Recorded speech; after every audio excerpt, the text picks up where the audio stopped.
제목은 성경을 상고하는 사람들입니다. 다 같이 한번 따라해 볼까요?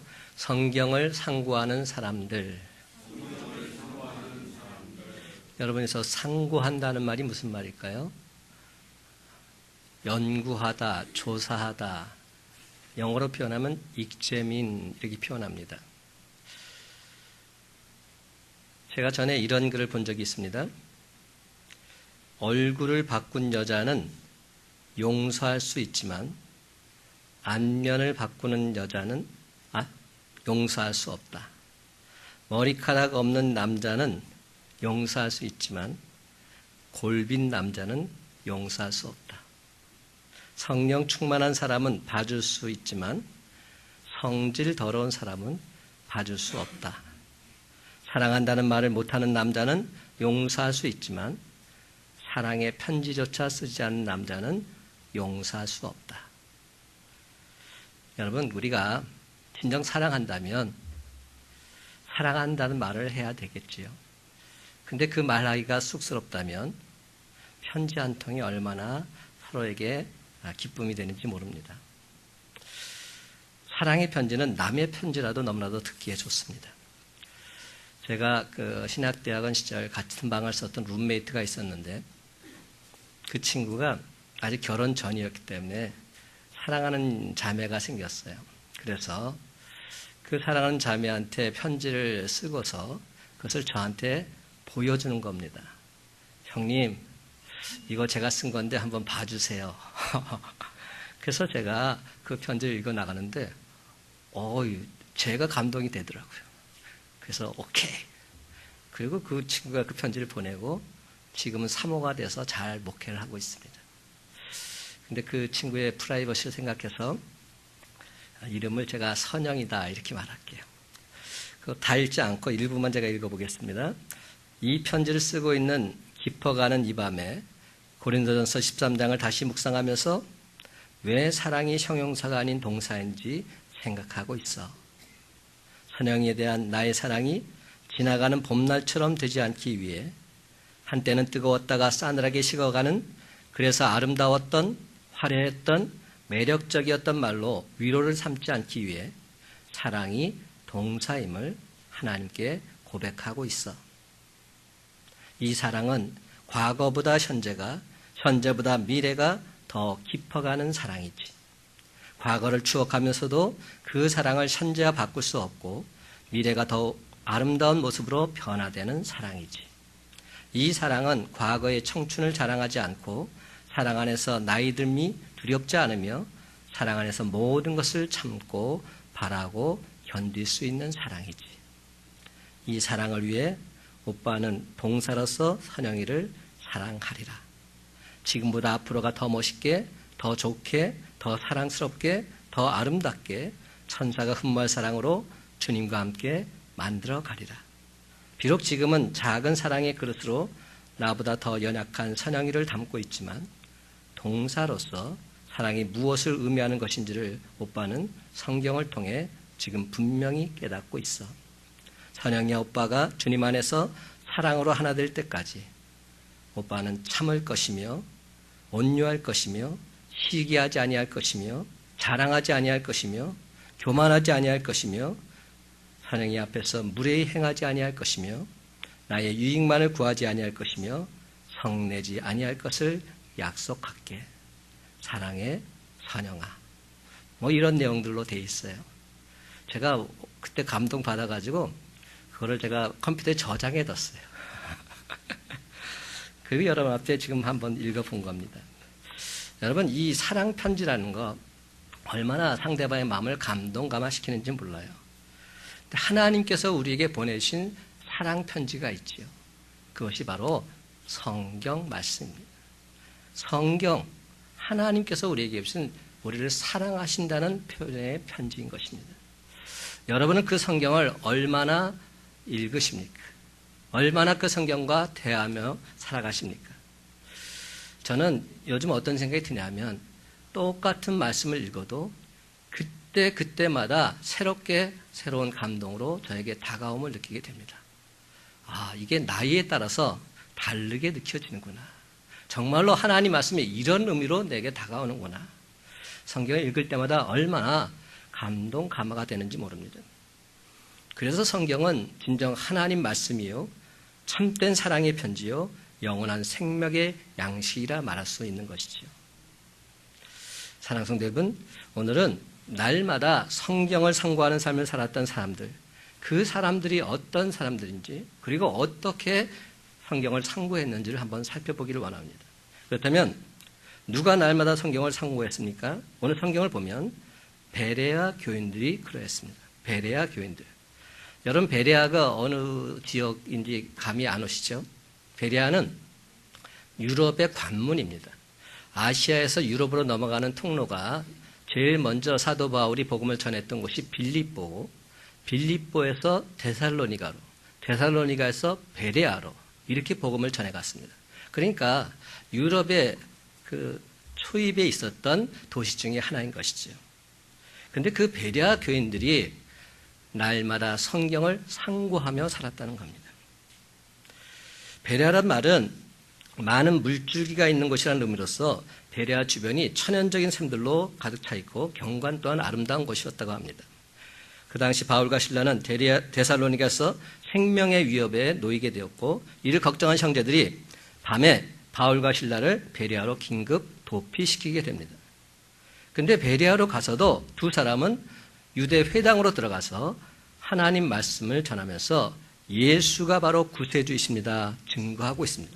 그리고 바울 일행이 전하는 성경 말씀을 듣고 대다수의 유대인들이 복음을 믿고 있습니다. 그리고 특별히 헬라인 중에서도 많은 귀부인들 그리고 남자들이 예수를 믿게 됩니다.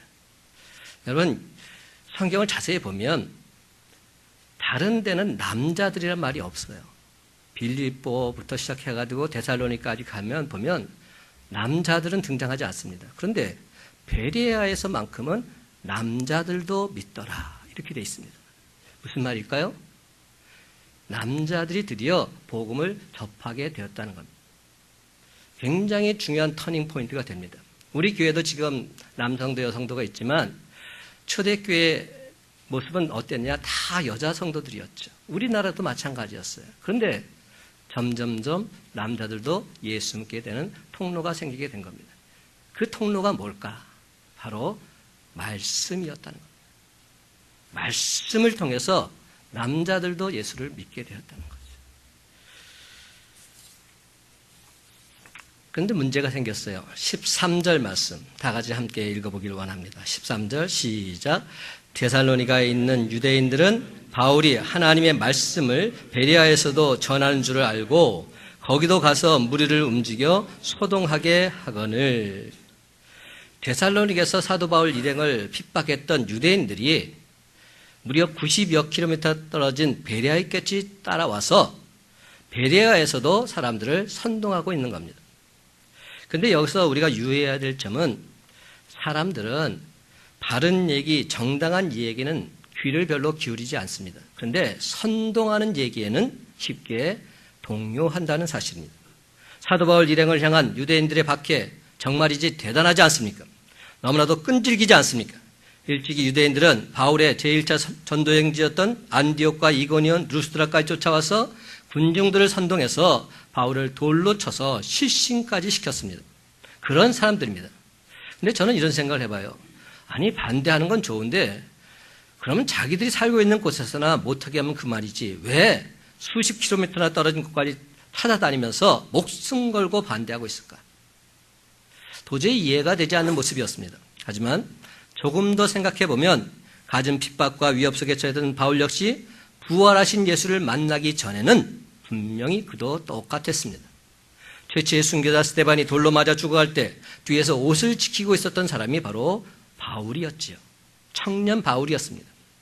그는 스데반이 죽는 모습이 너무나 평화로우니까 자기가 하는 일이 옳다는 것을 증명하려고 일주일이나 걸리는 다메섹까지 쫓아갔습니다. 일주일이나 걸린 그거를 쫓아가서 저들을 다 처단하리라 이런 마음으로 갔던 것이지요.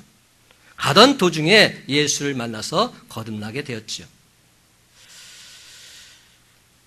반대하는 모습을 보게 되면 참 철두철미하게 반대한다 이런 생각을 갖게 됩니다. 그런데 대단한 것은 사도 바울 일행도 마찬가지입니다. 일체 전도여행에서 얼마나 고생이 많았습니까?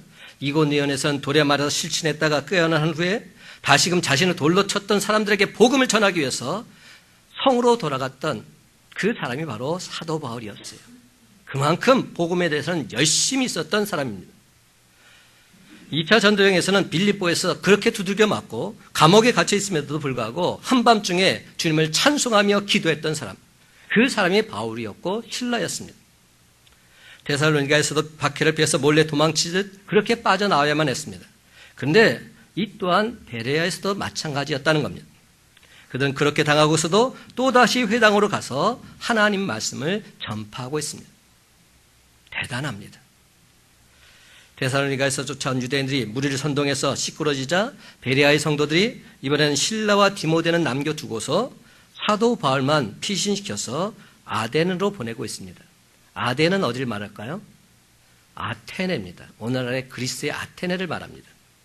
재미있는 것은 바울 일행이 끊임없이 생명의 위협을 당했지만 그렇다고 해서 은밀하고 소극적으로 복음을 전하지는 않았다는 겁니다. 오히려 더욱더 당당하게 유대인의 회당을 찾아다니면서 예수는 그리스도라 선포했습니다.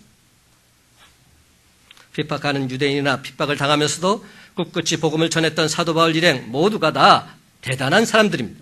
그렇다면 유대인 박해자나 사도 바울 모두가 그토록 끈질기게 옥신각신하는 이유는 무엇입니까? 왜 이들이 이렇게 피 터지게 싸웁니까? 그것은 바로 자기들의 신앙이 옳다는 겁니다. 내 신앙이 맞다는 겁니다. 유대인들도 자기들의 신앙 때문이요, 사도 바울도 자신의 신앙 때문입니다. 유대인들이나 사도 바울 일행 자신들의 행동이 모두가 하나님 앞에서 떳떳한 것이라는 확신을 갖고 있었습니다. 그렇지만 둘 중에 하나는 틀린 것이죠. 유대인들의 확신은 잘못된 것이었습니다. 그렇습니다. 이처럼 믿음이 잘못되면 사람이 얼마나 잘못될 수 있는가를 우리는 단적으로 볼 수 있습니다. 그러면 여러분, 우리가 예수를 믿으려면 진정 철저하게 믿어야 합니다. 예수를 믿으려면, 아니, 제대로 믿어야 합니다. 똑바로 믿어야 됩니다. 잘못된 것을 믿으면 외양은 같아 보이지만 결말은 엄청나게 다르게 나타납니다. 하나는 영생이요, 하나는 심판이기 때문입니다. 그런데 베레아에 있는 사람들이 다른 것 사람들보다 더 많이 믿고 더 잘 믿었다 성경은 말합니다. 12절 보면 그 중에 믿는 사람이 많고 또 헬라의 귀부인과 남자가 적지 아니하나. 그렇다면 여러분, 사도 바울이 유독 베레아에서만 열심히 복음을 전한 것도 아닌데 왜 베레아에서의 결신자들이 다른 곳보다 더 많았을까요? 그 질문에 대한 대답이 바로 11절에 있습니다. 11절 말씀 함께 읽어볼까요? 11절입니다. 시작. 베레아에 있는 사람들은 데살로니가에 있는 사람들보다 더 너그러워서 간절한 마음으로 말씀을 받고 이것이 그러한가 하여 날마다 성경을 상고함으로. 아멘.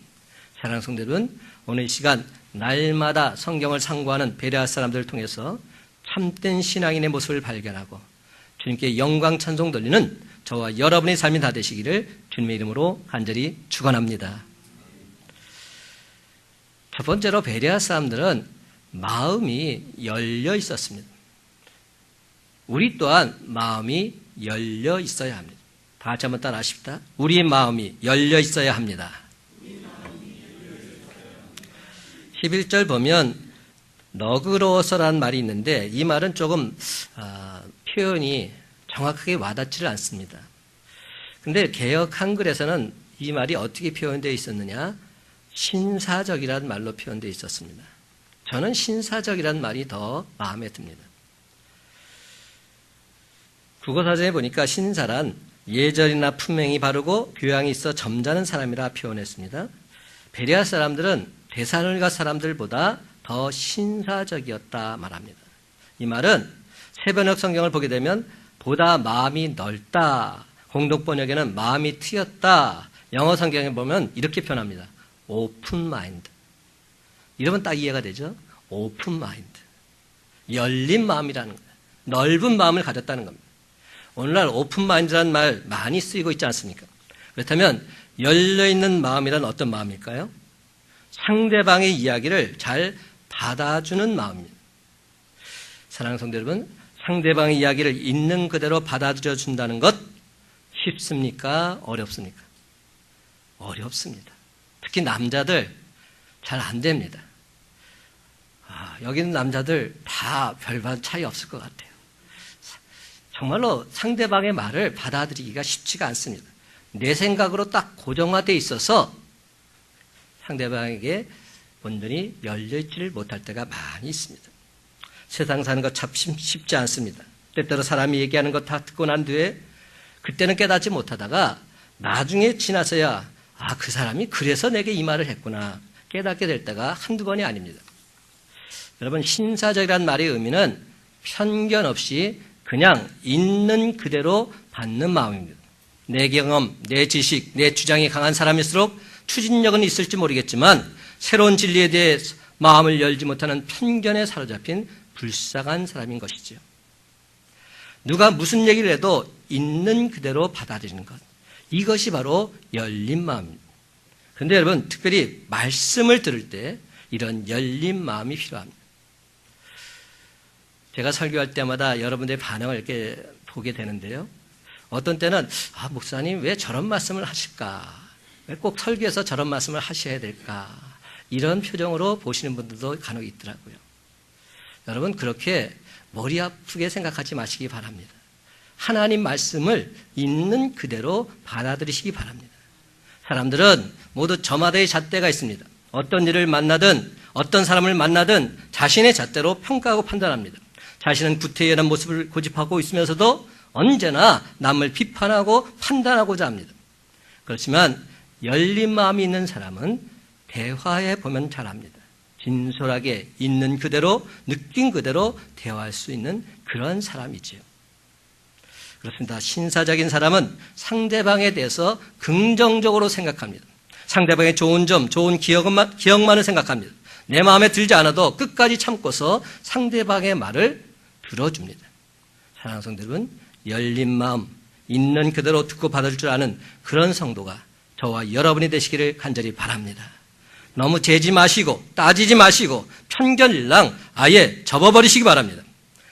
사람과의 관계에서도 하나님과의 관계에서도 열린 마음 있는 그대로 듣고 받을 수 있을 때 우리는 진정 성숙한 주의 성도가 될 수 있는 겁니다. 그러므로 사랑하는 성도 여러분, 저와 여러분 모두 다 하나님 말씀을 듣고 날마다 성경을 상고하면서 사람들의 말에도 진심으로 귀 기울일 줄 아는 저와 여러분의 삶, 열린 마음의 소유자들이 다 되시기를 예수님의 이름으로 간절히 축원합니다. 두 번째로, 베레아 사람들은 간절한 마음으로 말씀을 받았습니다. 그러면 우리 또한 간절한 마음으로 하나님 말씀을 받을 수 있어야 됩니다. 한번 따라합니다. 간절한 마음으로 받아야 합니다. 여러분, 11절을 보면 베레아 사람이 신사적이라고 하는 구체적인 모습을 설명하면서 신사적인 모습의 대표적인 모습이 간절한 마음으로 상대방의 말을 받고 있다는 겁니다. 간절한 마음으로 말씀을 받고 하나님 말씀도 동일한 것이죠. 세변역과 공동번역에서는 열심히 말씀을 받아들였다 이렇게 표현합니다. 이는 영어로 말하자면 full attention, concentration, 집중해서 받아들였다는 거예요. 온 마음과 뜻과 정성을 다해서 하나님 말씀을 집중해서 받아들이는 모습, 이것이 간절한 마음으로 말씀을 받는 모습입니다. 여러분, 올해 수능 시험이 몇 월 며칠인지 아세요? 한번 물어봅시다. 네? 우리 이양정 집사님은 아시는 것 같네? 대부분은 잘 몰라요. 근데 자기 자녀가 고3일 때는 다 알죠. 그쵸? 근데 아까 일부 예배 때 보니까 우리 김정희 집사님은 자기 딸이 고2인데도 수능 시험이 언제인지 모르더라고요. 그러니까 고3이 돼야 그제서야 수능 시험이 언제인지 알더라고요. 관심이 있어야 아는 거죠. 근데 제가 이 말씀을 왜 드리냐면 11월 17일 날 대일 수능 시험을 본 다음에 한 달이 지나면 성적을 발표합니다. 그렇죠? 크리스마스가 그래가지고 어떤 사람은 우울한 사람이 되고 어떤 사람은 기쁜 사람이 되죠. 근데 성적을 발표함과 동시에 수석 합격 발표자가 나오잖아요. 근데 수석 합격 발표자가 나오면서 인터뷰라는 장면들을 보게 됩니다. 뭐 신문이나 TV나 이런 데서 보게 되면 그들이 하는 말 중에 꼭 함께 들어있는 말들이 있어요. 이런 얘기예요. 나는 특별히 과외 공부하지 않았습니다. 학교 수업만 충실히 했습니다. 뭐 이런 얘기 하잖아요. 예술과 복습을 철저히 했더니 이런 좋은 점수가 나왔습니다. 공부하는 시간에 집중해서 공부했다고 말합니다. 수업 시간에 집중해서 선생님 말씀에 귀를 기울였다고 말하지요. 여러분 대동소이합니다. 별반 다를 바가 없어요. 다 이렇게 말합니다. 그런데 여러분 공부 잘하는 비결을 거기서 발견할 수가 있어요. 집중하는 겁니다. 집중하는 것. 얼마나 집중해서 공부했느냐 여기에 달려있는 겁니다. 시험을 앞두고서 허둥대는 학생들의 공통적인 모습이 뭔지 아세요? 저도 이제 공부하면서 느꼈던 건데 공부 좀 못하는 애들 보면 시험 때가 되면 뭐 아예 정신이 없죠. 아예 못하는 애들은 포기하지만 그래도 어느 정도 하는 애들은 막 정신머리가 없습니다. 뭐 영어 공부했다가 수학 공부했다가 국어 공부했다가 막 왔다 갔다 합니다. 왜 그런가 물어봤더니 이거 하다 보면 또 저거가 생각나고 저거 하다 보면 또 저거가 생각나고 계속 그러다 보면 왔다 갔다 하다가 결국 시간 다가오고 시험을 보게 되죠. 그러면 어떻게 되겠습니까? 하나도 제대로 남는 게 없어요. 열심히는 했는데 남는 게 없는 거죠. 시험 봐서 딱 내가 본 문제인데 나왔는데도 긴가민가 하다가 오히려 틀려버리는 거죠. 그 모습을 보면서 어떤 생각을 갖게 되느냐? 집중하는 것이 공부 비결이라는 거죠. 집중하는 것. 근데 말씀을 듣는 것도 똑같습니다. 마찬가지입니다. 말씀을 온전히 사모하며 집중해서 들을 때 그 말씀이 우리의 삶 속에서 역사가 일어난다는 것이죠. 늘 말씀을 듣던 사람이 집중해서 하나님 말씀을 들을 때 그들의 삶도 변화될 수 있다는 겁니다. 저는 설교자입니다. 설교를 준비할 때도 언제나 똑같은 이치라 생각합니다. 설교 생각만 갖고 일주일을 살다 보면 그 설교가 더욱더 깊어질 수 있지요. 신문을 봐도 대화를 하도 운동을 해도 오직 오늘 정한 이 말씀 어떻게 적용해 나갈까 생각하다 보면 하나님의 강권적 은혜 가운데서 놀라운 말씀이 선포될 수도 있지요. 그런데 그렇지 못할 때도 많이 있습니다. 그러다 보면 내 스스로가 참 힘이 없고 능이 없음을 느끼게 됩니다. 그때는 오로지 하나님께 의지하는 수밖에 없지요. 마찬가지입니다. 설교를 하는 자나 설교를 듣는 자나 그 말씀에 집중하지 못하게 되면 그 말씀은 생명력을 잃을 수밖에 없습니다. 여러분 제가 설교를 할 때마다 여러분을 보게 되는데 각각 표정이 다릅니다. 어떤 분은 눈을 감고서 은혜 받는 모습처럼 보이지만 주무시는 분이 계시는 분면 또 어떤 분은 또 딴 행동을 하시는 분들이 있어요. 그럴 때마다 제 마음은 좀 안타까울 때가 많이 있습니다. 마음이 콩밭에 가 있다는 것이죠. 그러면 그 말씀이 내게 온전히 들릴 수가 없는 겁니다. 설교를 들을 때는 하나님 말씀에 집중해야 합니다. 마치 배고픈 아이가 엄마 젖을 빨듯이 갈증난 사람이 한 모금의 물을 마시듯이 사모하면서 갈급한 심정으로 하나님 말씀을 들어야 됩니다. 그래야 사탄 마귀가 틈타지 않습니다. 여러분 우리는 참 좋은 시대에 살고 있습니다. 과거에는 부흥회 한다고 하면 몇 시간 거리에서도 교파와 교회를 가지 않고 모였습니다. 저는 지금도 기억나요. 제가 중학교 3학년 때 빌리그레암 목사님께서 여의도에서 집회를 하셨죠. 그때 저는 어디 살고 있었느냐? 왕십리에 살고 있었어요. 근데 왕십리에서 저 혼자 마포까지 왔어요. 버스를 타고 그리고 마포대교를 건너서 그리고 여의도 광장에 모여서 거기서 말씀을 들었죠. 저는 어떤 용기가 있어서 그렇게 제가 행동했는지 모릅니다. 근데 저는 그때 그 순간이 얼마나 기뻤는지 모릅니다. 그때 들려졌던 예화 중에 지금까지도 잊지 못하는 예화가 있어요. 바로 나이아가라 폭포 예화죠. 믿음에 대한 예화입니다. 내가 믿으면 구원받는다는 겁니다. 그 메시지 하나 붙잡고 제가 지금까지 여기까지 와 있습니다. 말씀을 사모하는 가운데 집중할 때 사모하는 자에게 놀란 하나님의 역사는 임하게 되어 있습니다. 그런데 요즘 어떻습니까? 말씀의 홍수 시대에 우리는 살고 있어요. 여러분, 말씀을 들으려면 그냥 인터넷 한번 키면 됩니다. TV 한번 키면 됩니다. 어디서나 말씀을 우리가 다 들을 수 있습니다. 그런데 참으로 아이러니하게도 언제나 말씀을 들을 수 있다는 이 사실이 말씀에 대한 갈급함을 사라지게 합니다. 오히려 홍수 속에서 진짜로 마실 물이 없어서 고통당하고 있는 것처럼 수많은 말씀 속에서 정작 영혼은 메말라 가고 있다는 사실입니다. 텅텅 비어가고 있다는 사실입니다. 왜 이렇게 됐을까요? 내가 문제입니다. 말씀을 듣는 내가 문제입니다. 내 마음 자세가 문제인 것이죠. 한 말씀을 들어도 간절한 마음으로 집중해서 들어야 되는데 그렇지 못하니까 아무리 말씀이 넘쳐난다 한들 나와 무슨 상관이 있고 나에게 무슨 유익이 있단 말입니까? 그냥 좋은 말일 뿐이죠. 그러나 나하고는 상관없는 말이죠. 성경 읽는 것도 마찬가지입니다. 하나님, 제게 말씀하여 주옵소서. 종이 듣겠나이다. 사모하는 마음으로 집중해서 하나님 말씀을 읽어 나가야 합니다. 근데 제가 이런 경우를 접한 적이 있어요. 어떤 분이 나 밤에 잠이 안 와요. 잠이 안 와서 지금 불면증에 내가 시달리고 있어요. 그랬더니 한 집사님께서 뭐라고 얘기한지 아십니까? 잠이 안 오면요, 성경 보세요. 성경 보면 잠이 아주 잘 와요. 성경을 수면제 정도로 아는 분, 그런 분에게 말씀이 무슨 은혜가 되고 무슨 능력이 있단 말이에요.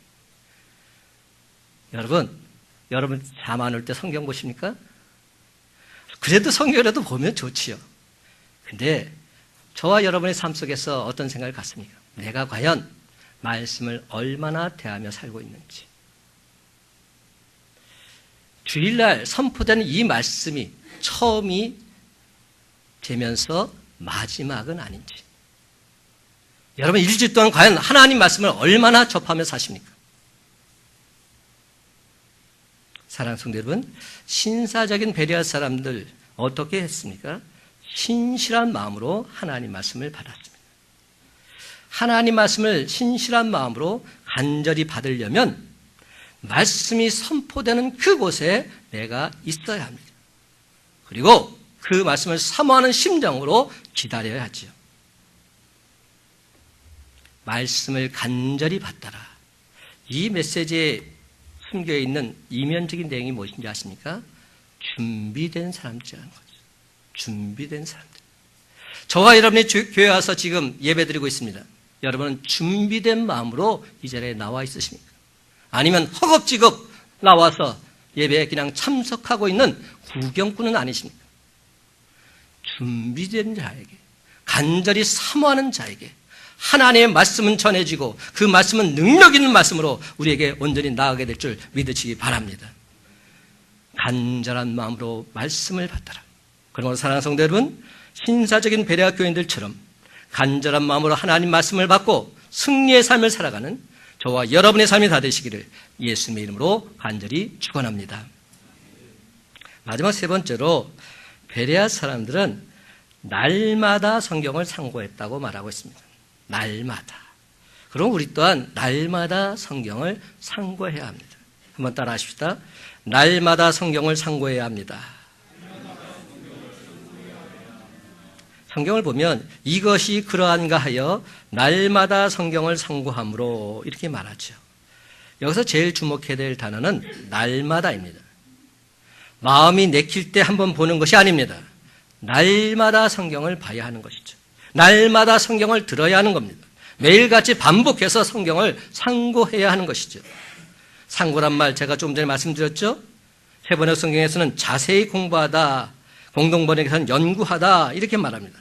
익자민 이런 뜻이라고 말씀드렸습니다. 탐색하고 조사하는 것을 말합니다. 그렇다면 베레아 교인들이 날마다 성경을 참고했던 의미가 무엇입니까?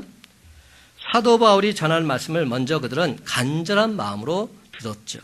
그리고는 스스로 성경을 보면서 사도 바울이 전하는 말씀과 실제 성경이 어떻게 연관되어지는지를 자세하게 연구하면서 살펴보았다는 겁니다. 여기에 우리가 말씀 듣고 성경을 어떻게 연구해야 될지에 대한 지혜가 담겨 있습니다. 먼저는 하나님 말씀을 간절한 마음으로 들어야 합니다. 이것이 우선입니다. 더 구체적으로 말씀드리면 우선 공적 예배마다 설교 말씀 온전한 마음으로 간절한 마음으로 받아들일 수 있어야 합니다. 듣고 나서 오늘 설교는 괜찮았어? 은혜가 됐어? 이런 정도로 끝낼 것이 아니라 집에 가서 소가 되새김질 하듯이 그 말씀을 씹고 또 되씹어야 한다는 것이죠. 이것이 상고하는 삶입니다. 특별히 주일날 설교는 우리 큰빛 강석교회 홈페이지나 또한 큰빛 강석교회 카페에 올려 있습니다. 그리고 설교만 동영상으로 올려 있는 것이 아니라 설교 원고까지 올려 있습니다. 저는 누구나 보기 위해서 그렇게 올린 것이죠. 그렇다면 여러분들이 말씀을 들었어요? 그러면 그 말씀이 과연 어떠한지 되씹어 볼 필요가 있다는 겁니다. 주님 전에 나서 말씀을 듣고 그냥 세상으로 나가면 그 말씀이 삶이 될 수가 없어요. 확인 과정이 필요하다는 겁니다. 눈으로 보면서 하나하나 되짚어가는 확인 과정이 반드시 필요합니다. 아, 이게 이런 말씀이었구나. 아, 이런 뜻이 있었구나. 하나님 말씀을 다시금 되씹어 볼 필요가 있다는 것입니다. 여러분, 지난번 리우 올림픽 때 그 골프 최초로 우승한 사람이 누구죠? 금메달 딴 사람?